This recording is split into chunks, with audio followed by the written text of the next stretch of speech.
નમસ્કાર દર્શક મિત્રો, લોકમત ન્યૂઝ ચેનલમાં હું ક્ષિતિજ સુપેકર આપનું હાર્દિક સ્વાગત કરું છું। સમાચારોની શરૂઆત કરતા પહેલા એક નજર કરીએ આજના મુખ્ય સમાચારો પર।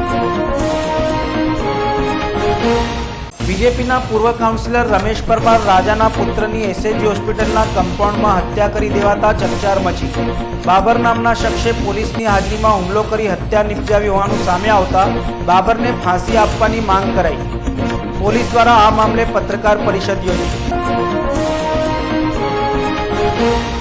આજવા રોડની ફર્નિચરની દુકાનમાં આગ લાગી। ગેસનો બોટલ ફાટતા પ્રચંડ વિસ્ફોટથી વિસ્તાર ગુંજી ઉઠ્યો। જાંબા બ્રિજ ઉપર બસ પલટી ખાતા અકસ્માતમાં 9 મુસાફરોને ઈજા પહોંચી। બનાવને લઈને હાઈવે પોલીસે ઘટના સ્થળે આવી આગળની કાર્યવાહી હાથ ધરી। તો હવે જોઈએ વિગતવાર સમાચાર। વડોદરામાં ભાજપના પૂર્વ કાઉન્સિલરના પુત્રની હત્યા મામલે પોલીસે આરોપીઓની ધરપકડ કરી પત્રકાર પરિષદનું આયોજન કર્યું હતું। વડોદરામાં મર્ડર મામલે જોઈન્ટ પોલીસ કમિશનર દ્વારા પત્રકાર પરિષદનું આયોજન કરવામાં આવ્યું હતું। વડોદરામાં મર્ડર મામલે જોઈન્ટ પોલીસ કમિશનર મનોજ નીનામાની પ્રેસ કોન્ફરન્સ રાખવામાં આવી હતી। નાગરવાડામાં મહેતાવાડી પાસે થયેલી મારામારીમાં 3 જણ ઈજાગ્રસ્ત થયા હતા। મૃતક તપન પરમાર હોસ્પિટલમાં મિત્રની ખબર જોવા માટે ગયો હતો। તે દરમિયાન સારવાર હેઠળ રહેલ ઈજાગ્રસ્ત બાબર પઠાણ વોર્ડમાંથી કેન્ટીન પર ગયો હતો। બાબરે કેન્ટીન પર ચા પીતા તપન પરમાર પર ચાકુ વડે હુમલો કરી મોત નિપજાવ્યું હતું। કારેલીબાગ રાવપુરા ક્રાઇમ બ્રાન્ચ અને એસઓજી દ્વારા રાત્રે કાર્યવાહી શરૂ કરવામાં આવી હતી। અત્યાર સુધી કુલ 6 આરોપીઓ સામે કાર્યવાહી કરી 5ની ધરપકડ કરવામાં આવી છે। કારેલીબાગ અને રાવપુરા એમ 2 અલગ અલગ પોલીસ મથકોમાં જુદા જુદા ગુના નોંધાયા છે। કારેલીબાગમાં હત્યાના પ્રયાસનો અને રાવપુરામાં હત્યાનો ગુનો નોંધવામાં આવ્યો છે। ઘટનાની શરૂઆત જુગાર રમવા બાબતે થયેલા ઝઘડાથી શરૂ થઈ હતી। જુગારના પૈસાની બાબતમાં ઝઘડો થયા બાદ મારામારી થઈ હતી। બાબર પર અગાઉ દારૂના અને મારામારીના ગુના પણ નોંધાયા છે। કુખ્યાત હિસ્ટ્રી ચીટર બાબર સામે અત્યાર સુધી 25 જેટલા ગુના નોંધાયા છે। અગાઉ બાબરને પાસા હેઠળ પોરબંદર જેલમાં પણ મોકલાયો હતો। આરોપી પાસે ચાકુ ક્યાંથી અને કેવી રીતે આવ્યું તે અંગે તપાસ ચાલુ છે। જવાબદાર પોલીસ કર્મચારીઓની બેદરકારી અંગે પણ તપાસ કરવામાં આવી રહી છે। પોલીસ કર્મચારીઓની બેદરકારી હશે તો તેઓ સામે પગલાં લેવાશે। પોલીસ ચોપડે નોંધાયેલ આરોપીઓના નામમાં બાબર હબીબ ખાન પઠાણ, સાબિર ઉર્ફે લાખો હાલ વોન્ટેડ છે। શોયબ મંસૂરી, વસીમ મંસૂરી હાલ હોસ્પિટલમાં દાખલ છે। સલમાન ઉર્ફે સોનુ પઠાણ હાલ વોન્ટેડ છે। મહેબૂબ પઠાણ, એજાજ મોપારા, શબનમ મંસૂરી આરોપીઓના નામ છે। ગઈકાલે રાત્રિના 11 થી 11:30 સમયે કારેલીબાગ પોલીસ સ્ટેશનમાં 2 બનાવ બનવા પામેલા। એમાં સૌ પ્રથમ બનાવ મહેતાવાડી છે કારેલીબાગ નાગરવાડામાં, તે સામાન્ય મારામારીનો બનાવ 2 ગ્રુપ વચ્ચે થયેલો।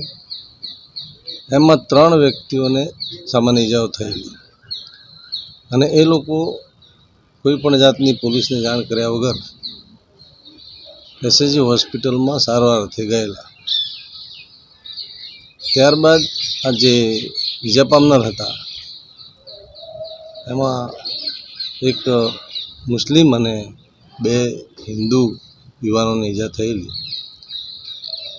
એમને જેમ જેમ જાણ થતાં એમના સગા સંબંધી, એમના પરિવારજનો અને એ વિસ્તારના લોકો એસએજી હોસ્પિટલ ખાતે રાત્રે ગયેલા અને આ સારવાર ચાલુ હતી। એ સમય દરમિયાન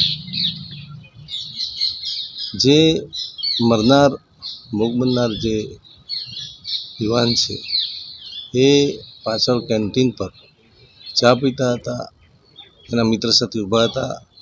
એ સમય દરમિયાન આ ટોળામાંથી એક ઈસમ નામે બાબર પઠાણ એને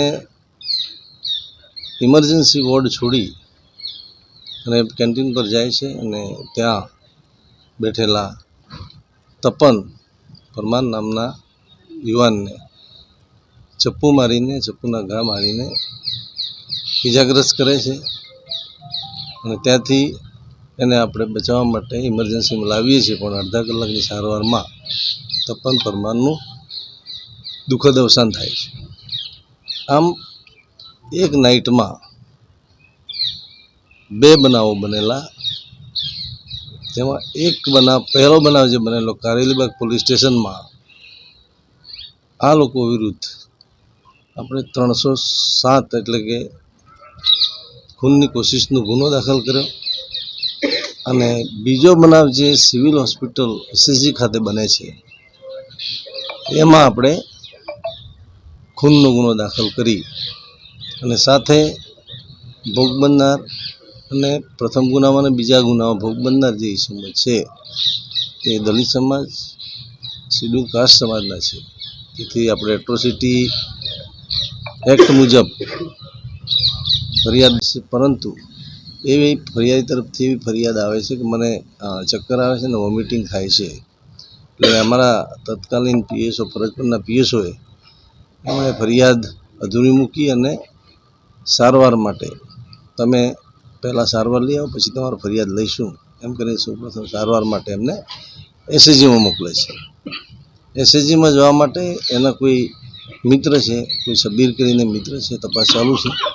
અને સબીરની મોટરસાઇકલ પર આ બાબર SSG પર આવે છે અને ત્યાં એ સમય દરમિયાન વસીમની પણ ટ્રીટમેન્ટ ચાલે છે, ધર્મેશની પણ ટ્રીટમેન્ટ ચાલે છે અને એક બીજા જે ભોગ બનનાર છે એની પણ ટ્રીટમેન્ટ ચાલતી હોય છે.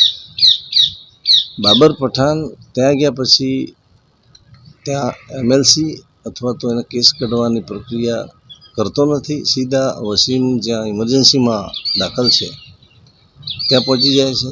અને એ વખતે ત્યાં વસીમના જે પત્ની છે એમના દ્વારા એવું કહેવાય છે કે એના CT સ્કેન કરાવવાના છે, ટેસ્ટ કરાવવાના છે, એટલે તો બીજા 24 નંબરના રૂમમાં એમને લઈ જવા પડશે અને ત્યાંથી શિફ્ટ કરવા પડશે. આ સમય દરમિયાન આ જે મૂળ મુખ્ય આરોપી છે એ ત્યાંથી આ ઇમરજન્સી વોર્ડમાંથી નીકળી અને પાછળ કેન્ટીન તરફ જાય છે. ત્યારે ભોગ બનનાર યુવક એના મિત્ર સાથે ત્યાં ઊભા હોય છે. એટલે અલ્ટિમેટલી ખૂનની કોશિશનો જે ગુનો બને છે, મારામારીનો ગુનો બને છે, રાયોટિંગનો ગુનો બને છે, તેને સંલગ્ન જ આ બીજો એક ગંભીર પ્રકારનો બનાવ બની જાય છે, તેમાં એક યુવકનું મૃત્યુ થાય છે. સર, એવી પણ વાત છે કે પોલીસની હાજરીમાં હત્યાને અંજામ આપવામાં આવ્યો, તેની પાસે હથિયાર હતા, તો જ્યારે પોલીસ લઈને ગઈ તેની સારવાર ચાલી રહી હતી, કેવી રીતે એને એકલો છોડવામાં આવ્યો? એ તપાસનો વિષય છે, ખૂબ ગંભીર બાબત છે. અને આજ સવારે જ્યારે પોલીસ સ્ટેશને આ બધી ચર્ચાઓ ચાલતી હતી, ફરિયાદ લેવાની કામગીરી ચાલતી હતી, ત્યારે આપણે G ડિવિઝનના ACP અમારા છે જે ભુજાની સાહેબ, એમને આ બાબતે પ્રાથમિક તપાસ કરીને આજે રિપોર્ટ આપવા જણાવેલું છે. અને એમાં રિપોર્ટમાં આજે જો તથ્ય જણાય, નેગ્લિજન્સથી નિષ્કાળજી જણાય, તો આપણે ચોક્કસપણે આજે કોઈ એક્શન લઈશું. મહિલા આરોપીમાં ફરિયાદી જણાવે છે કે ભાઈ ત્યાં હોસ્પિટલમાં જ્યારે વસીમની સારવાર ચાલતી હતી ત્યારે એની વાઈફ એની પાસે હતી અને જ્યારે આ ઇમરજન્સી વોર્ડમાં જ્યારે આ મૂળ મુખ્ય આરોપી જ્યારે જાય છે ત્યારે એને કંઈ ઉશ્કેરાટ કે એવું કંઈ કરવાનું કારણ હોઈ શકે એવું હાલના તબક્કે ફરિયાદી એવું માને છે. એટલે એના આધાર પર અમે એમને પણ પૂછપરછ અને ઇન્ટ્રોગેશનમાં લાવેલા છીએ. એમને પણ જરૂરી પુરાવા મળશે એરેસ્ટ કરી લઈશું. પરિવારે મૃતદેહ સ્વીકાર્યો છે? અત્યારે પોસ્ટમોર્ટમની કામગીરી ચાલતી હતી, અત્યાર સુધીમાં નથી સ્વીકાર્યું એવું જાણવામાં આવ્યું છે. પણ હવે મૃતદેહ નહીં સ્વીકારવાના કારણો પણ અમને કંઈ જાણવા મળ્યા નથી. ટોટલ 5 ગયા નાના મોટા છે. એમાં ચેસ્ટના લેફ્ટ સાઈડમાં જે ઘા થયેલો છે એનાથી એને હેવી ઇન્જરી થઈ અને એનાથી પ્રાથમિક તબક્કે એવું કહી શકાય કે આ ચેસ્ટના ભાગે ઇન્જરી થવાથી એનું મોત નીપજ્યું. સૌ પ્રથમ જે કારેલીબાગમાં બનાવ બને છે, ખૂનની કોશિશનો જે ગુનો બને છે, એમાં જે આરોપી છે બાબર પઠાણ, અને વસીમ મંસૂરી. એ અને સામે જે ભોગ બનનાર છે એ યુવાનો વચ્ચે જુગાર રમવાના પૈસાની બાબતે બોલચાલ થાય છે શરૂઆતમાં, અને એ ઝઘડો ગંભીર સ્વરૂપ ધારણ કરે છે. એ સમય દરમિયાન સામે પરિવારના અને એ ચાલીના માણસો એકઠા થઈ જાય છે અને થોડા પથ્થરબાજી થાય છે, પ્લસ નાની મોટી ઈજાઓ પણ થાય છે. એમાં 3 જણને ઈજાઓ થઈ. એ 3 શરૂઆતના ઝઘડામાં વસીમ મંસૂરી પણ ઇન્વોલ્વમેન્ટ છે અને બાબર પઠાણ પણ ઇન્વોલ્વ છે. આ સમય દરમિયાન જ્યારે સામેથી પરિવારના સભ્યો અને ચાલીના માણસો આવે છે તો આ બાબર પઠાણ છે એ ભાગી જાય છે અને વસીમ મંસૂરી એ ટોળાના હાથે ચડી જાય છે. ત્યારે એ ટોળા દ્વારા એની માર કરવામાં આવે છે અને એમાં વસીમ મંસૂરીને એમાં ઈજા થાય છે. અને એ પછી ફરીથી આ કોઈ દંડા જેવા હથિયાર લઈને ફરીથી આ બાબર આવે છે તો જે સામેનું જે ટોળું હતું એ ત્યાંથી જતું રહે છે અને વસીમને 108માં હોસ્પિટલ બાબર પઠાણ લઈ જાય છે, મોકલે છે. અને ત્યાંથી જે આપણો મૂળ આરોપી છે, મુખ્ય આરોપી છે બાબર, એ ત્યાંથી સીધો પોલીસ સ્ટેશન કારેલીબાગ આવે છે. અને જ્યાં એની રજૂઆત એવી હોય છે કે સર, હું અમારા ઘરે જતા અમુક માણસોએ મને રોકી અને માર મારેલો છે, મારે ફરિયાદ કરવી છે. રાવપુરા પોલીસ સ્ટેશનમાં જે ખૂનનો ગુનો નોંધાયો છે એમાં 5 આરોપીઓને આપણે હસ્તગત કરીને ધરપકડની કાર્યવાહી કરી છે. 1 આરોપી છે એ ઇન્ડોર હોસ્પિટલાઇઝ છે, એના પર પોલીસ જાપ્તો મૂકી દેવામાં આવ્યો છે. એટલે આમ કુલ 6 આરોપીઓને આપણે હસ્તગત કરવામાં સફળતા મળી છે. કારેલીબાગ પોલીસ સ્ટેશનનો જે ગુનો છે, ખૂનની કોશિશનો ગુનો છે, એના તપાસની અધિકારી તરીકે H ડિવિઝનના એસીપી શ્રી બામણિયા કરશે અને રાવપુરા ખૂનના ગુનામાં D ડિવિઝન ઇન્ચાર્જ છે એસીપી અશોક કાટકડ છે, એ એની તપાસ કરી રહ્યા છે. ભોગ બનનારનું પોસ્ટમોર્ટમ થઈ ગયેલું છે. એના જે સાયોગિક ટેકનિકલ પુરાવા છે એ મેળવવાની કામગીરી ચાલુમાં છે. ખૂબ જ ગંભીર પ્રકારનો બનાવ છે, તેને ધ્યાને લઈ આપણે ખૂબ ગંભીરતાથી ઝીણવટપૂર્વકની તપાસ કરી રહ્યા છીએ અને ભવિષ્યમાં પણ ખૂબ ઝીણવટપૂર્વકની તપાસ થાય એ દિશામાં વડોદરા શહેર પોલીસ કામ કરી રહી છે. ત્યારે પ્રાથમિક પૂછપરછમાં અથવા સીસીટીવી ફૂટેજમાં એવી કોઈ મુવમેન્ટ દેખાતી નથી, પરંતુ આ શું કે એક જોઈન્ટ ઇન્ટ્રોગેશનનો વિષય છે. ચપ્પુ એની પાસે હતું અથવા ક્યાંથી આવ્યું અથવા ત્યાં કોઈના દ્વારા આપવામાં આવ્યું છે, એ એક ઝીણવટભરી તપાસનો વિષય છે. એ બાબત ક્લિયર થશે એટલે આપની સમક્ષ અમે ચોક્કસ મૂકીશું. બંને મારવાનું કારણ શું? આ એક જ ચાલીમાં રહે છે આ લોકો, અને આરોપીઓ અને ભોગ બનનાર, અને એનું એવું કોઈ મારી નાખવાનું કોઈ ચોક્કસ કારણ કે એવું ગંભીર કોઈ કારણ અત્યાર સુધી અમારી સમક્ષ નથી આવ્યું. સામાન્ય મારામારી અને એવી 2-3 વખત આ લોકો વચ્ચે નાની મોટી બાબતોએ બનાવ પણ બનેલા, જે સમાધાન પણ થઈ ગયેલા, અને આ લોકો એટલું કંઈ સિરિયસ વિચારેલું પણ નહીં હોય. પણ જે ગઈકાલનો જે બનાવ હતો અને જે વસીમને ઈજા થઈ અને એને જે શરૂઆતમાં એટલે કે ખૂનની કોશિશના ગુનામાં જે ઈજા વસીમને થઈ અને આને જે માર્યો ટોળાએ, એ ગુસ્સાના લીધે એણે ત્યાં સિવિલ હોસ્પિટલમાં આ મરનારને જોઈ જતા એને ઉચિંતો હુમલો કરેલાનું અત્યારે હાલ પૂરતું જણાય આવે છે. આ બાબર વિરુદ્ધ અગાઉ કોઈ ગુનાઓ નોંધાયેલા છે? બાબરનો પૂર્વ ઇતિહાસ જોતા 20 પહેલાં 1920 પહેલાં ત્રણેક ગુના મારામારીના છે, ત્રણેક ગુના પ્રોહિબિશનના છે અને વડોદરા ગ્રામ્યમાં એટલે કે ડભોઈ અને બોડેલી એમ કરીને ત્યાં ત્રણેક ગુના પ્રોહિબિશનના નોંધાયેલા છે. એના સિવાય વડોદરા શહેર પોલીસ દ્વારા આના ગુનાહિત ઇતિહાસને ધ્યાનમાં રાખી અને આને પાસા પણ કરવામાં આવેલી. પાસાની છે અને પોરબંદર જેલમાં પણ મોકલવામાં આવેલું અને ત્યાંથી ત્યાં પાસામાં એની મુદત પૂરી થઈ છૂટીને આવેલી છે. અસલમ મોડિયા સાથે ખંડણી માંગતો હતો એવી વાત બહાર આવી છે.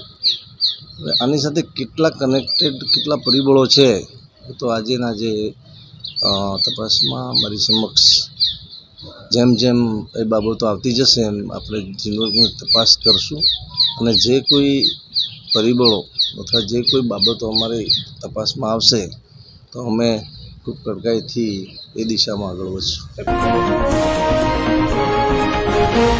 સરદાર એસ્ટેટ રોડ ઉપર આવેલ મારુતિ ફર્નિચર નામની દુકાનમાં આગ લાગવાનો બનાવ બન્યો હતો. વડોદરા શહેરના સરદાર એસ્ટેટ રોડ ઉપર ડભોઈ દશાલાલ હાલ નજીક મારુતિ લાઇનિંગ એન્ડ ફર્નિચર નામનો શોરૂમ આવેલો છે. ગઈકાલે આ શોરૂમના માલિકને ત્યાં લગ્ન પ્રસંગ હોય તે જ સમયે બપોરના 4 વાગ્યાની આસપાસ કોઈક કારણસર દુકાનમાં આગ ફાટી નીકળી હતી. આગે ઉગ્ર સ્વરૂપ ધારણ કરતા બનાવની જાણ ફાયર બ્રિગેડને કરવામાં આવી હતી. આ સાથે બનાવની જાણ શોરૂમના માલિકને થતાં તેઓ પણ લગ્ન પ્રસંગને છોડીને દોડી આવ્યા હતા. જો કે આગની જ્વાળાઓ એટલી પ્રચંડ હતી કે આસપાસના વિસ્તારમાં તેમજ દુકાનના લોકોમાં પણ ડરનો માહોલ ઊભો થયો હતો. ફાયર બ્રિગેડની રેસ્ક્યુ ટીમ આવી પહોંચ્યા બાદ પાણીનો મારો ચલાવી આગ ઉપર કાબૂ મેળવાયો હતો. જો કે આગમાં શોરૂમમાં મૂકેલા સામાન ભરીને ખાક થઈ જતા લાખો રૂપિયાનું નુકસાન થયું હોવાનો અંદાજ છે. જો કે સદનસીબે કોઈ જાનહાનિ કે ઈજા પહોંચી ન હતી. ઘટનાના પગલે એક તરફના રોડ ઉપર ટ્રાફિક જામ થઈ જતા ફાયર બ્રિગેડની ગાડીઓ અટવાઈ હતી. બાપોદ પોલીસે સ્થળ પર આવી પહોંચી હતી અને ફાયર બ્રિગેડ માટે જગ્યા કરી આપી હતી. ફાયર બ્રિગેડની 3 ગાડીઓ દ્વારા ભારે જહેમત બાદ આગ ઉપર કાબૂ મેળવાયો હતો. દુકાનના માલિક તથા પરિવારના સભ્યો થોડાક અંતરે લગ્નમાં હોય તરત આવી પહોંચ્યા હતા. જ્યાં નુકસાન જોઈ તેઓ ચોઘાર આંસુએ આક્રંદ કરી મૂક્યું હતું. ખ્યાલ નહીં, અમને હમણાં ફોન આવ્યો એટલે અમે લગ્નમાંથી હતા તો તાત્કાલિક લગ્ન પાછળ જ લગ્ન છે અમારે. ત્યાંથી અમે આવ્યા અહીંયા અને ફોન આવ્યો એટલે અમે તાત્કાલિક દોડતા આવ્યા. મારો બાબો અંદર હતો. કોઈને ઈજા કે નુકસાન થયું છે? ના, કશું જ નહીં. શેની દુકાન હતી? શું થયું? નુકસાન કેટલું છે? નુકસાન હવે અમે કહીએ લાખો ઉપરનું એટલે 10 લાખ જેટલું કરો તો ઓછું કહેવાય. કે બંગલો પાકું બધું ભરેલું, મોટા સાધનો બધું જ ફર્નિચર દુકાન આપણે કરાવ્યું. અમે આ દુકાનથી આ દુકાન હરકી શિફ્ટ કરાવી તો તરત આવું થયું. જામવા બ્રિજ ઉપર બસ પલટી જતા અકસ્માત થતાં 9 મુસાફરોને ઈજાગ્રસ્ત થયા હતા. વડોદરા શહેર નજીક જામવા બ્રિજ પર ડમ્પરને ઓવરટેક કરી રહેલી ઇકો ગાડીના ચાલકે સામે આવતી ખાનગી લક્ઝરી બસ પર ગાડી નાખતા બસ ફૂટપાથ ઉપર ચડી જઈ પલટી ખાઈ ગઈ હતી. અકસ્માતમાં 9 જેટલા મુસાફરોને નાની મોટી ઈજાઓ પહોંચી હતી. બનાવના પગલે હાઈવે પોલીસ ઘટના સ્થળે આવી પહોંચી હતી અને આગળની કાર્યવાહી હાથ ધરી હતી. વડોદરા શહેર નજીક જામવા બ્રિજ પર ખાનગી ટ્રાવેલ્સની લક્ઝરી બસને અકસ્માત નડ્યો હતો. સુરતથી મુસાફરો ભરી ભાવનગર તરફ જઈ રહેલ લક્ઝરી બસ જામવા બ્રિજ ઉપરથી પસાર થઈ રહી હતી. દરમિયાન આશરે 9 થી 9:30 કલાકના આરસામાં સાંઈ સીતારામ હોટલ પાસે એક ઇકો કારના ચાલકે ડમ્પરને ઓવરટેક કરી લક્ઝરી બસની સામે નાખતા લક્ઝરી બસ ફૂટપાથ ઉપર ચડી ગઈ હતી અને પલટી ખાઈ ગઈ હતી. જેના કારણે અંદર બેઠેલા મુસાફરોને નાની મોટી ઈજાઓ થઈ હતી. ઘટનાના પગલે સ્થળ ઉપર હાઈવે ટ્રાફિક પોલીસ અને સ્થાનિક પોલીસ મદદે દોડી આવી હતી અને ક્રેનની મદદ વડે બસને સીધી કરવા સાથે આગળની કાર્યવાહી હાથ ધરવામાં આવી હતી. જ્યારે ઈજાગ્રસ્તોને સારવાર માટે હોસ્પિટલ ખાતે ખસેડાયા હતા. સુરતથી ભાવનગર જતો હતો. બોલેરાવાળા એવો ટેક કરવામાં સાઈડ ખાલી સાઈડમાં ટચિંગ કરી એટલે ગાડી મારી ચડી ગઈ ફૂટફાળી ઉપર એટલે સીધી પલટી મારી ગઈ. જી, આપના બસમાં કેટલા મુસાફરો મુસાફરી કરતા હતા? 9 પેસેન્જર. 9માંથી કેટલા મુસાફરોને ઈજાગ્રસ્ત થયા છે? ઈજાગ્રસ્ત જેવી તેવી જ છે, 2-3 ને તે બાકી કોઈ જ નહીં. જી, કોની સાથે તમારો અકસ્માત નડ્યો? ઈકા સાથે. સામેવાળા વ્યક્તિને કોઈક નુકસાન થયું છે? નહીં.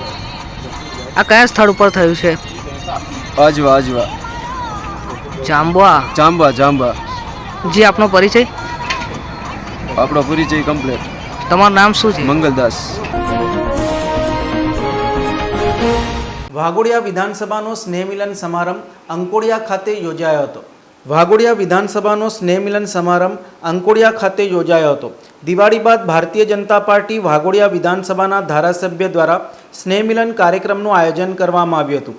અંકોડિયા ખાતે ઘનશ્યામભાઈ પટેલના પાર્ટી પ્લોટ ખાતે આ સ્નેહ મિલન સમારંભ યોજાયો હતો, જેમાં વડોદરા જિલ્લા ભાજપ પ્રમુખ સતીશભાઈ પટેલ, વાઘોડિયા વિધાનસભાના ધારાસભ્ય ધર્મેન્દ્રસિંહ વાઘેલા સહિત વડોદરા જિલ્લા પંચાયતના વિવિધ સમિતિના ચેરમેનો, સંગઠનના મહામંત્રીઓ, આગેવાનો અને મોટી સંખ્યામાં વાઘોડિયા વિધાનસભાના કાર્યકર્તાઓ ઉપસ્થિત રહ્યા હતા. જેમાં જિલ્લા પ્રમુખ દ્વારા સૌને દિવાળીની શુભેચ્છાઓ પાઠવવામાં આવી હતી અને સંગઠન પર્વમાં વધુમાં વધુ કાર્યકર્તાઓ જોડાય તેવી અપીલ કરવામાં આવી હતી. જ્યારે વાઘોડિયા વિધાનસભાના ધારાસભ્ય ધર્મેન્દ્રસિંહ વાઘેલાએ સૌને દિવાળીની શુભેચ્છાઓ પાઠવી હતી અને આવનારા દિવસોમાં વધુમાં વધુ કામો થાય, લોકોની સુખાકારી જળવાય અને લોકોને પડતી સમસ્યાઓનું નિવારણ થાય તેમ જણાવ્યું હતું. આમ તો એવું છે કે જે દિવસે દુર્ઘટના ઘટી એ દિવસે 13 તારીખનો ભારતીય જનતા પાર્ટીના સ્નેહ મિલનનો કાર્યક્રમ રાખવામાં આવ્યો હતો, પરંતુ આ દુર્ઘટના ઘટવાથી અમારા જિલ્લાના પ્રમુખ ભાઈ શ્રી સતીશભાઈ પટેલે અને અમારા બંનેની વચ્ચે ચર્ચા થઈ કે આ દુર્ઘટના ઘટી છે, આપણા બાજુના જ ગામનો વ્યક્તિ હોય અને ત્યાં આપણે સ્નેહ મિલન કરવી એ વ્યાજબી નથી, એટલે તારીખ બદલવામાં આવી. તારીખ બદલીને આજે ભારતીય જનતા પાર્ટીનો દરેક વિધાનસભામાં સ્નેહ મિલનનો કાર્યક્રમ જે રીતે હોય છે એ જ રીતે આજે 136 વાઘોડિયા વિધાનસભાની અંદર ખૂબ મોટી સંખ્યામાં કાર્યકર્તાઓ ઉપસ્થિત રહ્યા. દરેક કાર્યકર્તાઓને નવા વર્ષની શુભેચ્છાઓ આપવામાં આવી. સાથે સાથે કાર્યકર્તાઓને નવા વર્ષની ભારતીય જનતા પાર્ટીની જે કંઈ યોજનાઓ છે એ યોજનાઓને ઘર ઘર સુધી પહોંચાડવા માટે ભારતીય જનતા પાર્ટીનો કાર્યકર સક્ષમ છે અને વધુમાં વધુ આપણા વડાપ્રધાન નરેન્દ્ર મોદી સાહેબ અને મુખ્યમંત્રી ભૂપેન્દ્રભાઈ પટેલની 200 જેટલી યોજનાઓ છે, જેનો લાભ કોઈ પણ છેવાડાનો માણસ વંચિત ના રહી જાય એના માટે થઈને આજે કાર્યકર્તાઓને કહેવામાં આવ્યું અને આવનારું વર્ષ દરેકનું યશસ્વી, આરોગ્યમય, તંદુરસ્તમય અને સુખ શાંતિ સમૃદ્ધિથી વાઘોડિયા વિધાનસભાના લોકોનું નીવડે એવી આ નવા વર્ષની હાર્દિક શુભકામનાઓ આપવામાં આવી. રિકવરી એજન્ટે ઉઘરાણી શરૂ કરતા યુવક મોબાઈલ ટાવર ઉપર ચડી ગયો હતો. ડભોઈ ઝારોલાની વાડી પાસે ટાવર ઉપર એક યુવક ચડી ગયો હતો. મોબાઈલનો હપ્તો બાઉન્સ થતાં રિકવરી એજન્ટ દ્વારા ઉઘરાણી કરાતા યુવકે આ પગલું લીધું હતું. ડભોઈ ઝારોલાની વાડી પાસે આવેલ મોબાઈલ ટાવર ઉપર યુવક ચડી જતા લોકટોળા ઉમટી પડ્યા હતા. જાણવા મળતી માહિતી મુજબ યુવકે ફાઇનાન્સ પર મોબાઈલ ફોન લીધો હતો. આ મોબાઈલ ફોનનો હપ્તો બાકી હોવાના કારણે રિકવરી એજન્ટ દ્વારા હપ્તાની ઉઘરાણી કરતા યુવક મોબાઈલ ટાવર ઉપર ચડી ગયો હતો. ત્યાંથી અવરજવર કરતા લોકોએ આ જોતા ટોળા યુવકને જોવા ઊભા થઈ ગયા હતા. લોકો નીચે ઉતરવા યુવકને સમજાવવા લાગ્યા હતા. આખરે હાજર લોકોની સમજાવટ બાદ યુવક ટાવર ઉપરથી નીચે ઉતરતા લોકોએ રાહતનો શ્વાસ લીધો હતો. પ્રાથમિક તારણ મુજબ મોબાઈલ ટાવર ઉપર ચડનાર યુવક નશાની હાલતમાં હોવાનું લોકચર્ચામાં જાણવા મળ્યું હતું. મહિલાના હાથમાં રાખેલ પર્સ ઝૂંટવી ચીલ ઝડપ કરનાર આરોપીની ક્રાઇમ બ્રાન્ચે ધરપકડ કરી હતી. ક્રાઇમ બ્રાન્ચની ટીમના માણસો નાસ્તા ફરતા આરોપીઓની શોધમાં શહેર વિસ્તારમાં પેટ્રોલિંગમાં નીકળેલ હતા. તે દરમિયાન પાણીગેટ હરણખાના રોડ ઉપર આવતા એક ઈસમ મોટરસાઇકલ સાથે હાજર હતો. આ ઈસમ ક્રાઇમ બ્રાન્ચની ટીમને જોઈ મોટરસાઇકલ ચાલુ કરી નાસવાની કોશિશ કરતો જણાતા તેના પર શંકા જતા આ ઈસમને મોટરસાઇકલ સાથે રોકી કોર્ડન કરી અજય ઉર્ફે અજલો ઉર્ફે કાળી બોટી રાજપૂત રહે આજવા રોડની ઝડતી કરતા તેની પાસેથી પર્સમાં રાખેલ એક મોબાઈલ ફોન મળી આવેલ. કાગળ ન હોય તેમજ અગાઉ મિલકત સંબંધિત ગુનાઓમાં પકડાયેલ હોય, જેથી તેની સઘન પૂછપરછ કરી તપાસ કરી હતી. આ ઈસમ સાગીરત સાથે મળીને મોટરસાઇકલનો ઉપયોગ કરી 14/11/2024ના સવારના 9:30 વાગે ન્યૂ VIP રોડ ખાતે મોબાઈલ ફોન, રૂપિયા રાખેલ પર્સ લઈને ચાલતી જતી મહિલાઓના હાથમાંથી ઝૂંટવી લાવેલા આ ઈસમ પાસેથી મુદ્દામાલ કબજે કરી આ અંગે કાયદેસરની કાર્યવાહી કરાઈ છે. પોલીસે આરોપી પાસેથી 67,000ની કિંમતનો મુદ્દામાલ જપ્ત કર્યો હતો. પરમ પૂજ્ય ડૉક્ટર કુમારી ગીતાબેન શાહની નિર્વાણ યાત્રા નીકળી હતી. ગીતા મંદિર વડોદરાના ગાદીપતિ પરમ પૂજ્ય ડૉક્ટર કુમારી ગીતાબેન શાહ તારીખ 15/11/2024ને શુક્રવારના રોજ બ્રહ્મલીન થયા છે. પૂજ્ય શ્રી ગીતાબેનના અનુયાયીઓ તથા સમગ્ર જનતા માટે અંતિમ દર્શન તથા ગીતા પારાયણ તારીખ 18/11/2024ને સોમવારના રોજ સવારે 8 થી 10 કલાક દરમિયાન ગીતા મંદિર વડોદરા ખાતે યોજવામાં આવ્યું હતું. સવારે 10 કલાકે તેમની નિર્વાણ યાત્રા ગીતા મંદિર વડોદરાથી શરૂ થઈ વિહાર સિનેમા પાર્ક 4 રસ્તા સુધી પદયાત્રા સ્વરૂપે નીકળી હતી. ત્યારબાદ તેમની અંત્યેષ્ટિ માટે રથ પ્રસ્થાન વિહાર સિનેમા 4 રસ્તાથી શરૂ થઈ ઓરસંગ ઘાટ કરનાળી મુકામે પહોંચી પરમ પૂજ્ય 1008 મહામંડલેશ્વર શ્રી સત્યાનંદજી મહારાજના પરમ સાનિધ્યમાં અગ્નિ સંસ્કાર સંપન્ન થશે. જ્યારે પરમ પૂજ્ય ગીતાબેનની પ્રાર્થના સભાનું આયોજન આવતીકાલે તારીખ 19/11/2024ને મંગળવારના રોજ બપોરે 3 થી 6 કલાક દરમિયાન ગીતા મંદિર વડોદરા ખાતે યોજવામાં આવ્યું છે. શ્રી સુખધામ દ્વારકાધીશ મંદિરમાં અન્નકૂટ દર્શનનું આયોજન કરવામાં આવ્યું હતું. શ્રી સુખધામ દ્વારકાધીશ મંદિરમાં અન્નકૂટ દર્શન તેમજ જીવનસાથી માર્ગદર્શિકાનું વિમોચન કરવામાં આવ્યું હતું. તૃતીય પીઠાધીશ્વર કાકરોલી નરેશ પરમ પૂજ્ય ગોસ્વામી 108 શ્રી ડૉક્ટર વાગીશ કુમારજી મહારાજશ્રીની આજ્ઞા અનુસાર અને ઉપસ્થિતિમાં તૃતીય પીઠ કાકરોલી યુવરાજ પરમ પૂજ્ય ગોસ્વામી 108 શ્રી વેદાંત કુમારજી મહોદયશ્રી, તૃતીય પીઠ કાકરોલી યુવરાજ પરમ પૂજ્ય ગોસ્વામી 108 શ્રી સિદ્ધાંત કુમારજી મહોદયશ્રીની ઉપસ્થિતિમાં દ્વારકાધીશ પ્રભુના અન્નકૂટ દર્શનનું આયોજન કરવામાં આવ્યું હતું.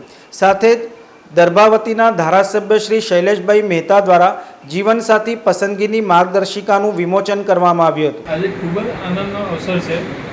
શ્રી દ્વારકાધીશ પ્રભુના સાનિધ્યમાં સુખધામ મંદિર ખાતે શ્રી ગોવર્ધન પૂજા કરવામાં આવી અને ઠાકોરજીને ખૂબ પ્રેમથી વૈષ્ણવની અને ગુરુની ભાવનાના અલગ અલગ વિવિધ પ્રકારના વ્યંજનો અને સામગ્રી અંગીકાર કરાવી અન્નકૂટનો મહામહોત્સવ અહીંયા ઉજવવામાં આવ્યો.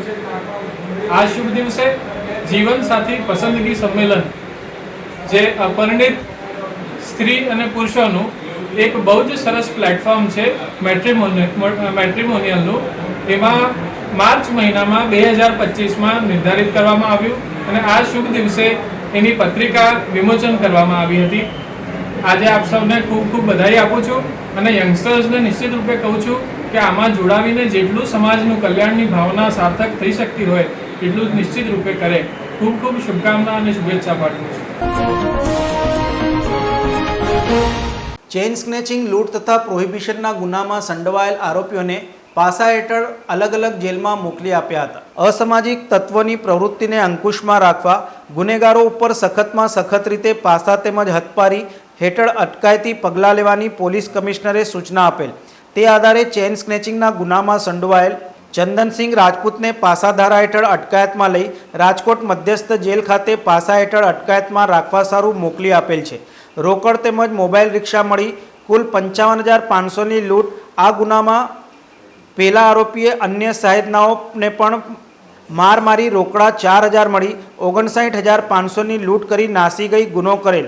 જે બાબતે સયાજીગંજ ખાતે ગુનો રજીસ્ટર થયેલ. આરોપી રાહુલ રાઠોડને બાપોદ પોલીસ સ્ટેશને પાસા વોરંટની બજવણી કરી અટકાયતમાં લઈ રાજકોટ જેલમાં મોકલી આપેલ. જ્યારે પ્રોહિબિશનના ગુનામાં સંડોવાયેલ જગદીશ રાવલિયા તથા સુનિલ પરમારને મકરપુરા પોલીસ સ્ટેશન દ્વારા પાસા વોરંટની બજવણી કરી પાસા ધારા હેઠળ અટકાયતમાં લઈ પાલનપુર તથા મહેસાણા મધ્યસ્થ જેલ ખાતે પાસા હેઠળ અટકાયતમાં રાખવા સારું મોકલી આપેલ છે. દિવાળી વેકેશન પૂર્ણ થતાં આજથી શહેર જિલ્લાની શાળાઓમાં બીજું સત્ર શરૂ થયું છે. 21 દિવસનું દિવાળી વેકેશન પૂરું થઈ ગયું. સોમવારથી વડોદરા શહેર જિલ્લાની 500 કરતાં વધારે સ્કૂલોમાં અભ્યાસ કરતા 5 લાખ કરતાં વધારે વિદ્યાર્થીઓના બીજા સત્રનો પ્રારંભ થયો છે.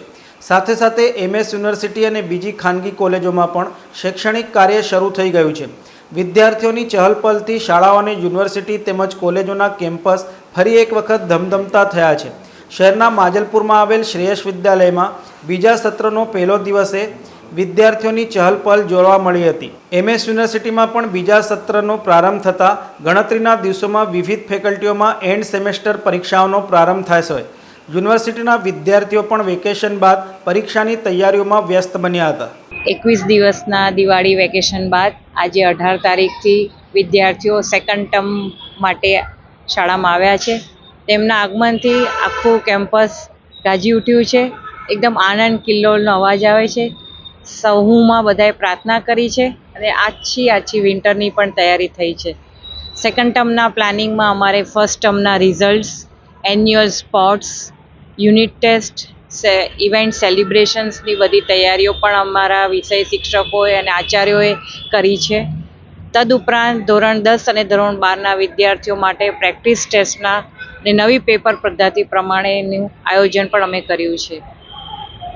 વેકેશન બાદ બાળકોમાં ઉત્સાહ હોય છે કે ક્યારે શાળા ખુલે.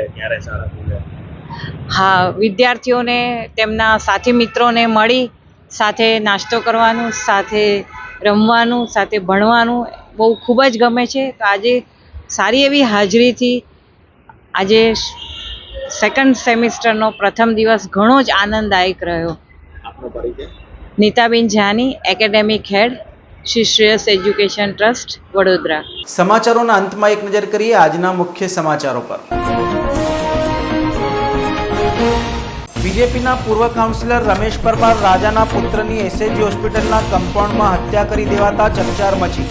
બાબર નામના શખ્સે પોલીસની હાજરીમાં હુમલો કરી હત્યા નિપજાવી હોવાનું સામે આવતા બાબરને ફાંસી આપવાની માંગ કરાઈ.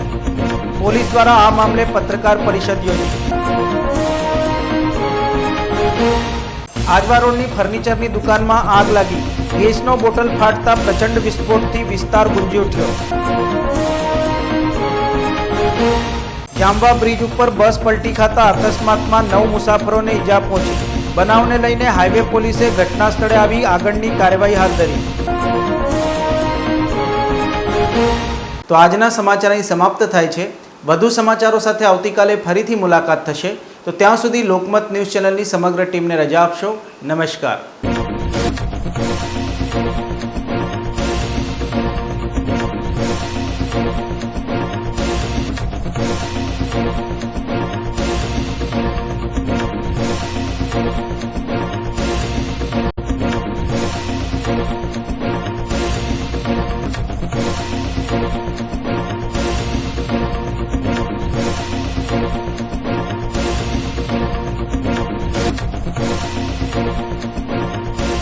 સમાચારોના સતત અપડેટ મેળવવા માટે લોકમત ન્યૂઝને યુટ્યુબ ઉપર સબસ્ક્રાઇબ કરો, બેલ આઇકોન દબાવો અને અમારી સાથે જોડાયેલ રહો ફેસબુક, ઇન્સ્ટાગ્રામ અને ટ્વિટર ઉપર.